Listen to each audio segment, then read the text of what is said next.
write this out in fancy notation. So the electric field is the negative gradient. I do that every time. Let's make it look better. There we go. It's an upside down triangle. It's like upside down delta. The negative gradient of the electric potential. Shh.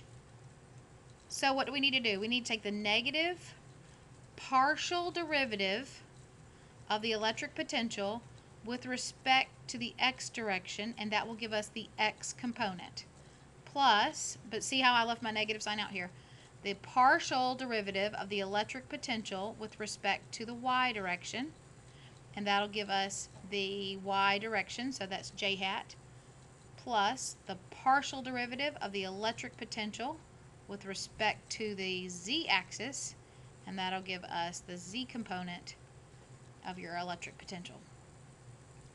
So what in the world do I mean by a partial derivative? So let's say we have an electric potential and it's in x, y, and z. And maybe it's like a 4x squared plus 6yz minus 2y squared x. I just made that up. So to take the partial derivative, you hold everything constant except for what you're taking the derivative with respect to. So if I'm going to take the derivative with respect to x, then y and z are considered constants, and you just leave them. Okay? So the partial derivative with respect to x, that should be a partial d, would be negative out in front. So the derivative of 4x squared with respect to x would be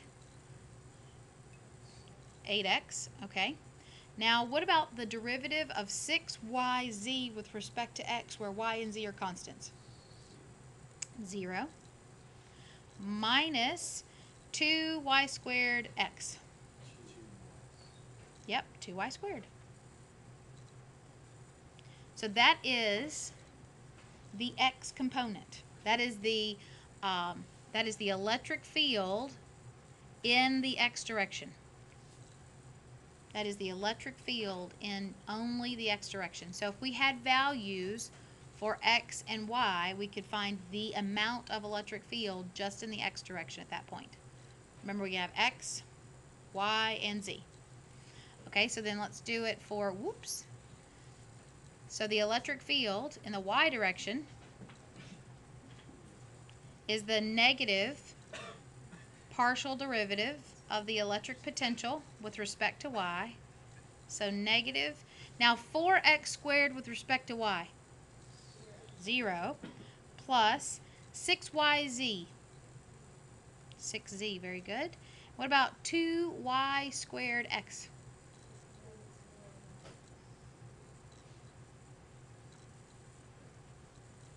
And that would be in the y direction, j hat. Questions? All right, so then let's look at the z direction. So the negative partial derivative with respect to z. Again, I was doing one at a time there in my equation. So what's 4x squared with respect to z? 0.